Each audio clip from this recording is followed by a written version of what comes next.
Now I'm just going to make it round.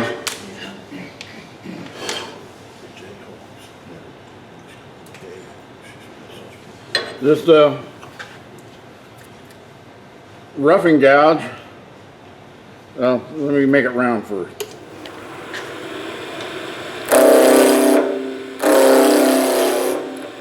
And you notice this is a skew.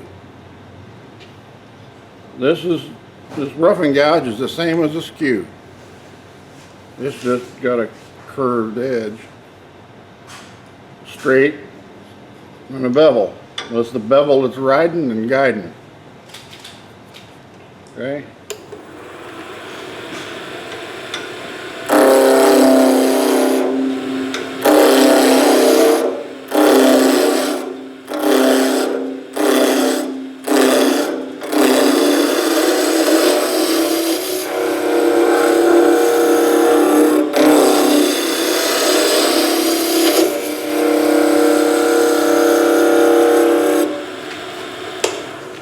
It'll cut backwards too.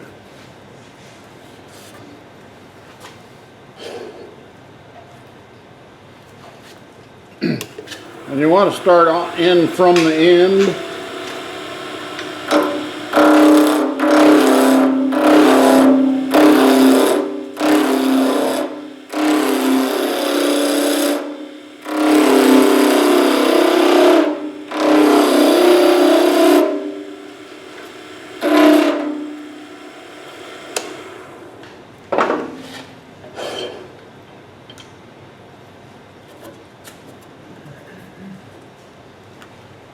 Looks like a little off center.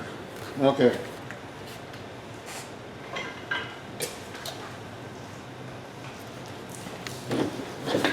Skew. Okay, here's where we're riding the bevel. I want to show you. See this, see the bevel's riding at an angle.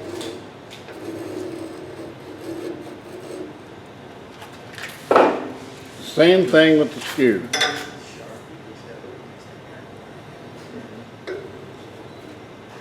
And you notice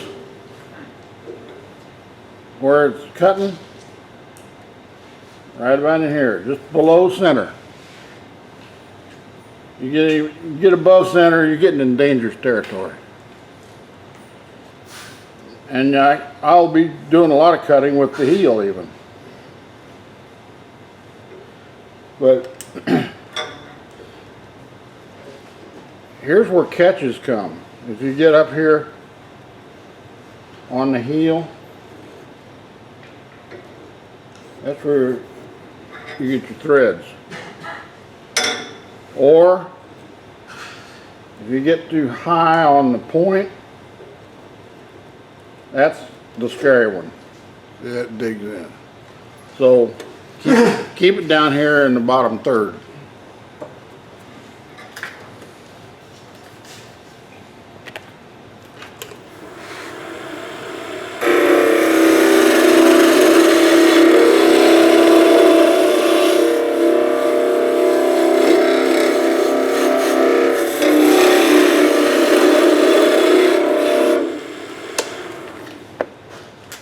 I don't know if you can see those shavings, but you can, when it's going backwards, it makes a nice curly little shavings.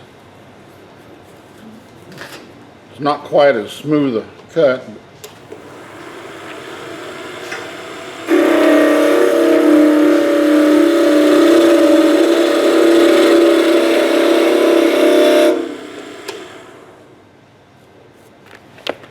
That's a little better.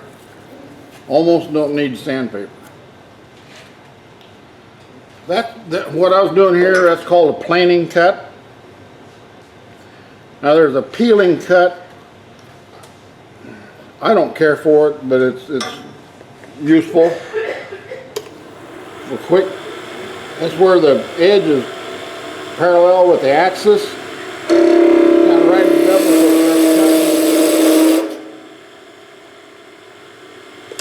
middle. The original easy wood tool.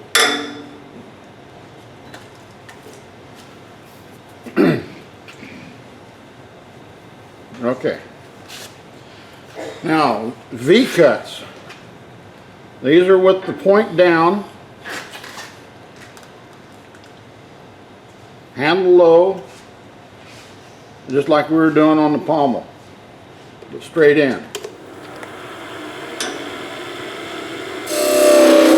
And alternate.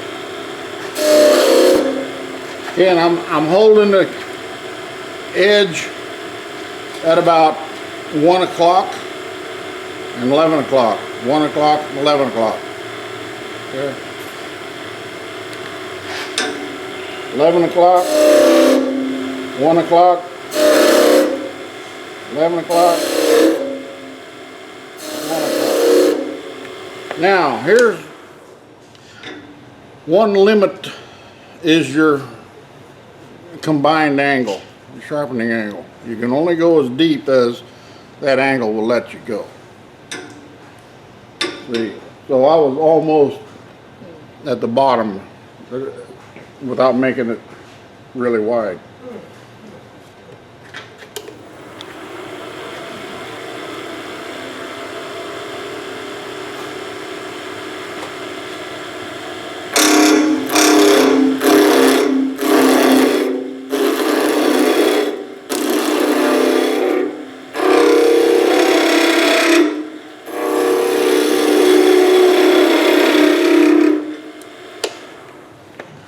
Okay, I was just noticing when I was doing that, I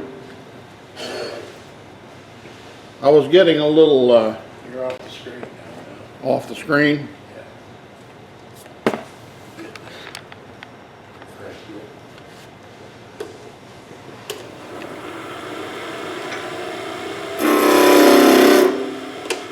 Yeah, I was getting a little curl there. That's because I'm cutting closer, you know, with the heel of the tool instead of up higher. If you're cutting, you should just see a little, one guy called it a wave, just a little ridge going ahead of the edge. All right. V-cuts.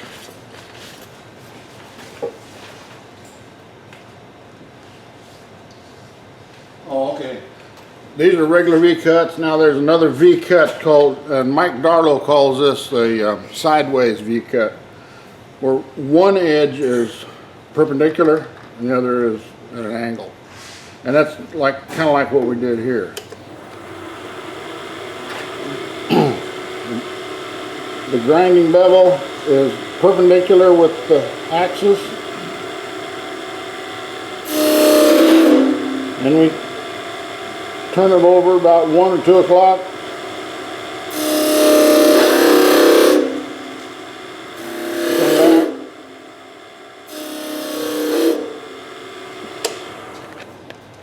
Okay, and that's what we'll use when we make beads.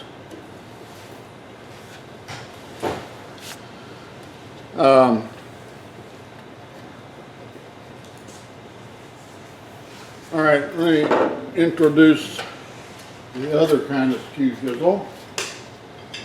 Parting tool. Parting tool, here again is a bevel tool. Right bevel, bring it into where it's cutting.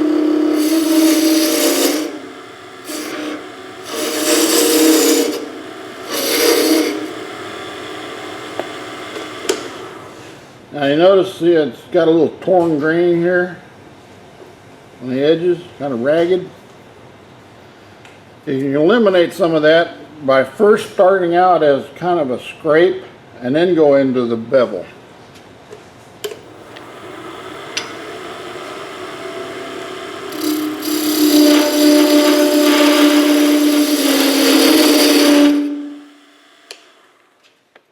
There's a lot less tear out. And that's the great thing about the skew. It'll take care of the tear out. Can you focus on here?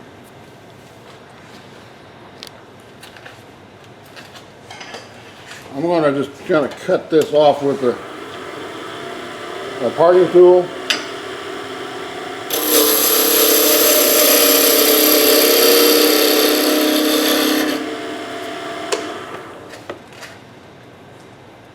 Doesn't look too bad, does it? There's a torn up there. See if we can improve it.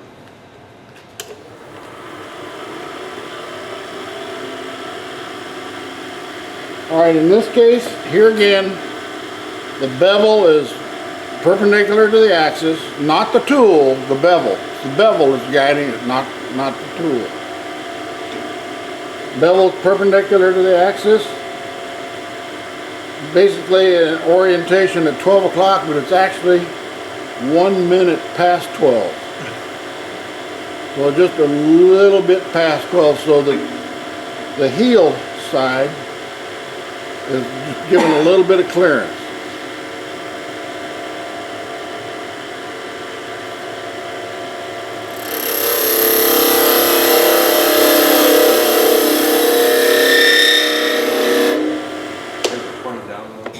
Point down.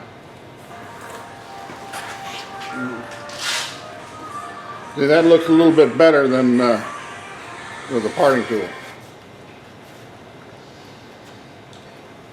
So we can go back to here and clean this up.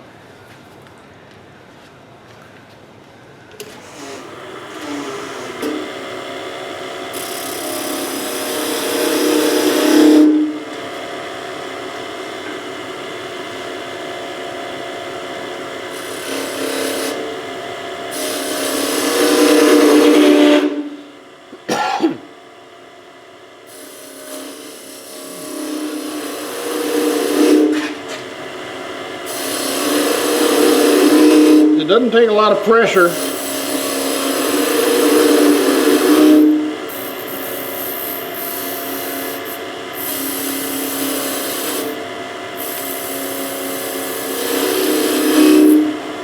And this is basically where it helped me to learn to turn with my left hand. Switch between right and left.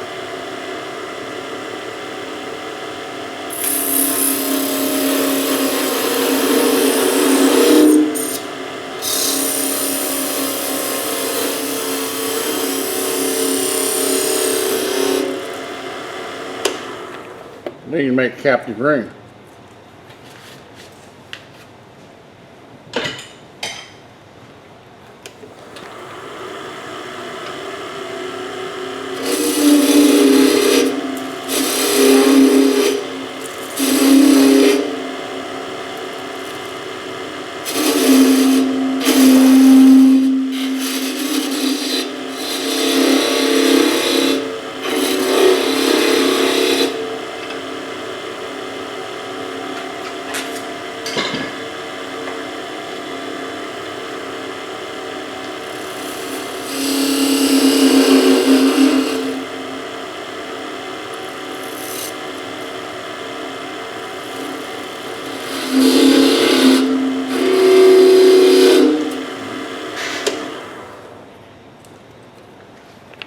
Okay.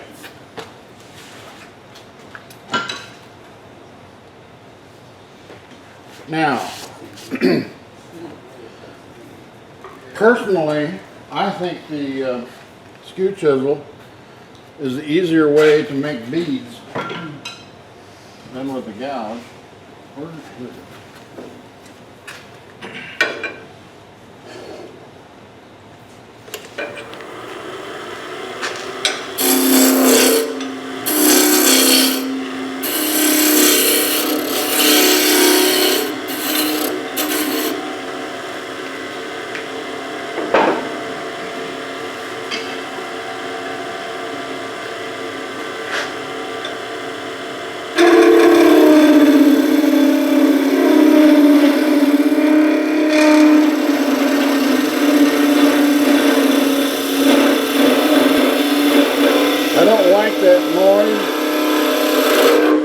I think what that's telling me is it's going to have a little spiral figure. Yeah, it has a little bit of rough.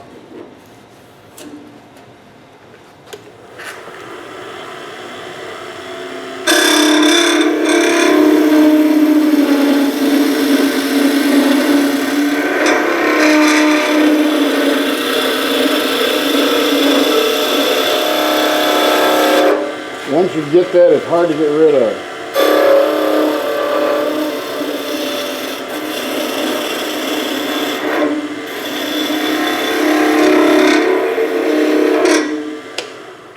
What causes that, Mel? Well, wood for one thing, you know, but basically if you're riding the bevel too hard, once it's I used to work, when I was in college, I worked for the State Highway Department and drove a lot of their equipment. And with a road grader, once you get a bump, if you get a bump, you know, well, the next time you come over, you get two, you know. So you've always kind of got to constantly be, you know, jocking that blade up and down. Well, that's the same thing. You do that same thing with this, and it start out riding the bevel too hard, it starts, you know, vibrating. So I try to keep all my pressure on the tool rest and take a light cut on the wood. Anyway, How important is the speed with the Skew Chisel? whatever you think is safe. But personally, I think the faster speed is better, you know, especially, you know, when you're square. You know, the faster it turns, the more often it's going to be hitting wood. Quicker it's going to hit wood. How fast are you going there now? I'm going about 1800. 19. Okay. Let's make some beads. I'm going to mark off a bead with a sideways V cut.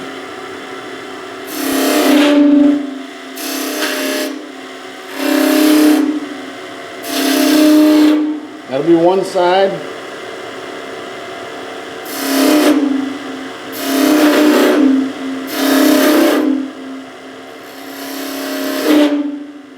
The other side. Now, anchor and bevel and then cut. Okay, for this left hand motion, left side, let's see, let's do it. I find it helpful sometimes to mark the center of the bead.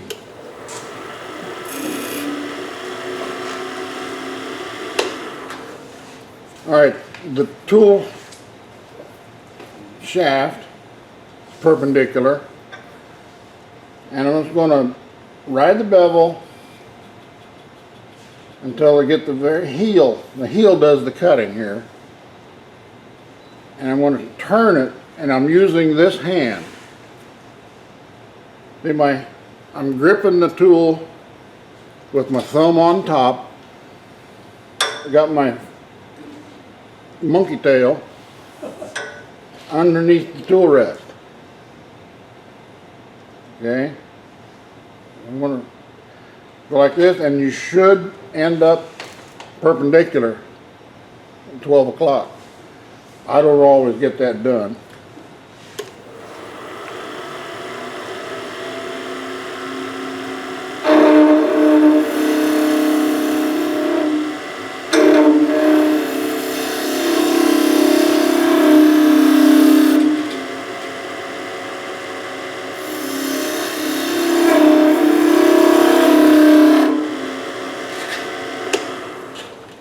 The one side. Now this other side is the same thing, only my thumb is on the top of the edge of the tool, and I'm going to raise it up like this. Most of this action is controlled by this hand. This is just kind of guiding.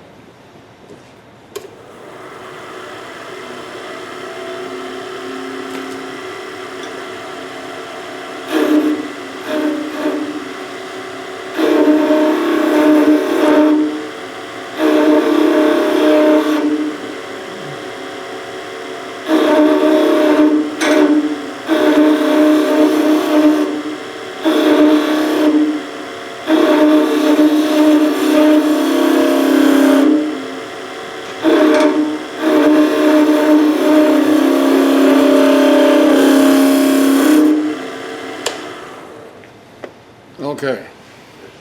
And I'm, You're using the heel instead of the point? yes. Yes.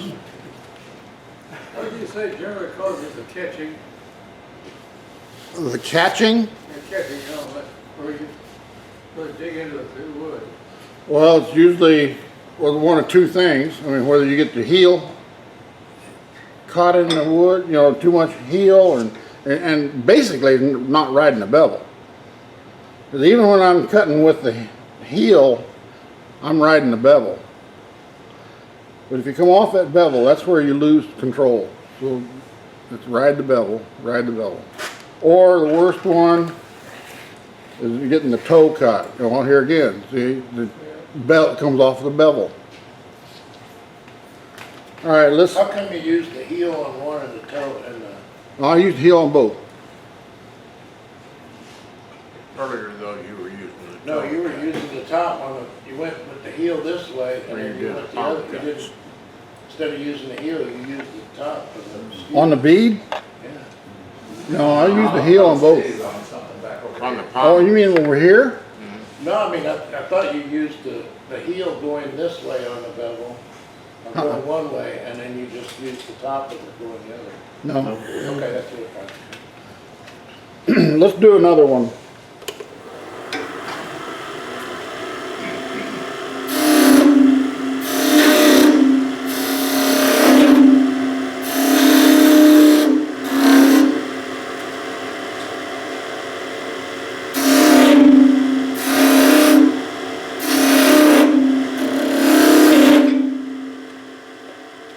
And maybe you can see. We can turn the bead with the parting tool. So there is no heel and toe. This is actually, and the limitation with using the parting tool is the thickness of this tool. You know, to get it in there. Huh? Yeah, right. Well, this is a beading and parting tool. Basically the same thing, only it's narrower, thinner, so it gives you a little more room. The same, but the same principle applies. And it's already perpendicular.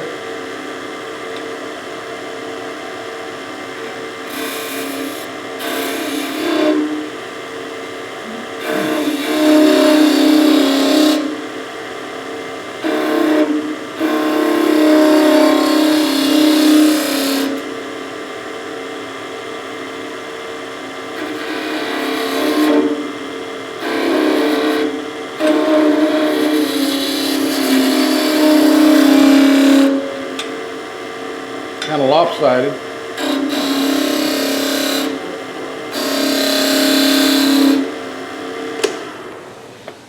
Same principle. Same thing. Now, you can do the same thing with a wider scout, chisel, can't you? Wider what? With the wider bladed skew, like you were cutting those rounds. Yeah. You mean, I mean, is there an advantage to using the narrower one for? just what you feel like you can control. Like I said, I started out using this one. I cut lots of beads with this one and loved it. Then I got this Skew Chisel and I was kind of afraid of it. Then I started using it and I love it. And you can't buy these anymore. This is a Jerry Glazer tool. They don't make them anymore. Laser uses a great big wide one, does the same thing. Yeah. Yeah, well. Here's a Richard Raffin. This is the Richard Raffin skew, but I've made it, I took the curve off of it and made it straight. Well, yeah, it doesn't really matter, except for the space you've got.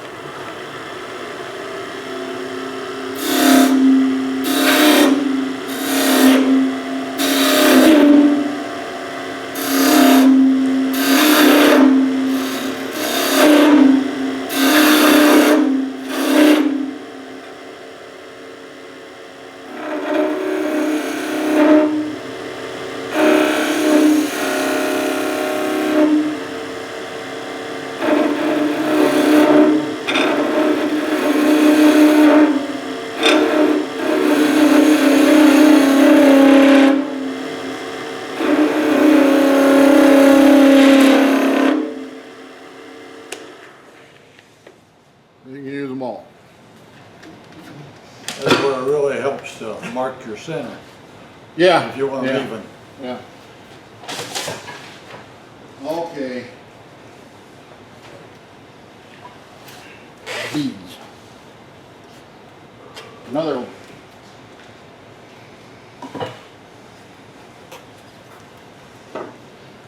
Okay, the opposite of a bead, Cove. the cove.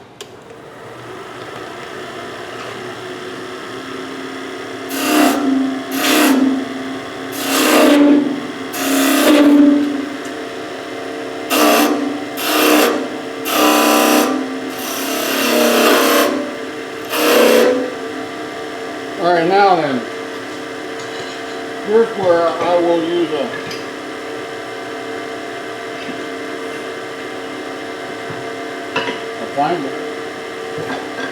smaller skew, because the cove you're limited by the size of the bevel. And it's just basically the same as using a gouge, spindle gouge. It's just a little straighter.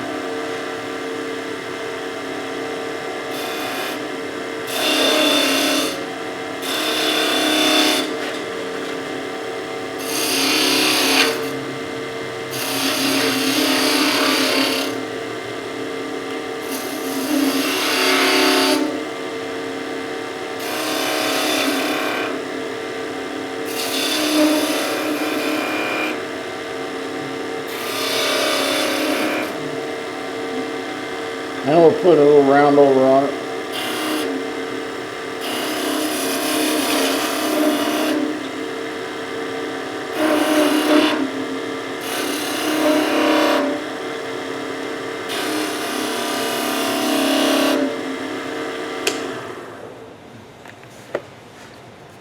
And you can't make a real deep cove, you know, with it, but we have time. We'll make a baluster. You can